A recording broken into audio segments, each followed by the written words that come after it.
Hello, everybody. Thanks for joining us on TCM. I'm Ben Mankiewicz. 1 week from Sunday, most of us will be watching the 89th Annual Academy Awards on ABC. As we do every year starting February 1st, we are celebrating with our 31 Days of Oscar Salute. Up next, the moving story of the remarkable relationship between a teacher and a student. From United Artists in 1962, The Miracle Worker.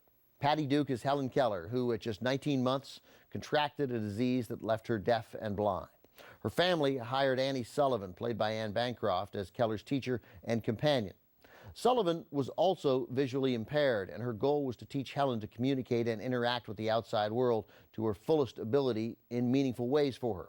But it was not easy in any way, and the battles between student and teacher, both physical and mental, were intense, and it's all played out effectively in the movie. The Miracle Worker was exposed to audiences as an episode of the TV series Playhouse 90 in 1957. Writer William Gibson then developed it into a play, which opened on Broadway in 1959, ran for 2 years. The play, like the movie, featured Bancroft and Duke. Bancroft won a Tony Award, Duke won a Theatre World Award. Arthur Penn, who directed the play, was then hired to bring the story to the screen. But Penn was urged by producers in Hollywood to cast a bigger star, like Elizabeth Taylor, as Annie Sullivan. But Penn, he stuck to his guns. He insisted on Bancroft and Duke.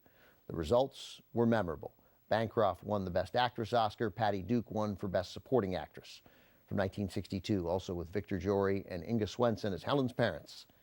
Here's The Miracle Worker. The Miracle Worker was nominated for 5 Academy Awards, including Arthur Penn for Best Director and William Gibson for Best Adapted Screenplay. Anne Bancroft didn't realize it at the time, but her nomination and eventual win stirred up a bit of Oscar drama. Bancroft's competitors for Best Actress were Lee Remick for Days of Wine and Roses, Geraldine Page for Sweet Bird of Youth, Katharine Hepburn for Long Day's Journey into Night, and Bette Davis for Whatever Happened to Baby Jane. Davis's co-star in Baby Jane, and also her rival in life, Joan Crawford, was not nominated for an Oscar, but Crawford devised a plan to grab at least a portion of the spotlight on Oscar night.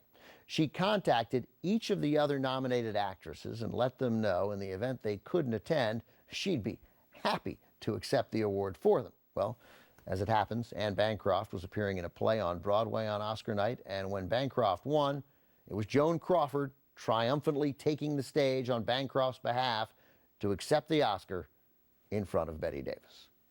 Up next, Oscar's A to Z continues with Henry Fonda in one of his best-known roles.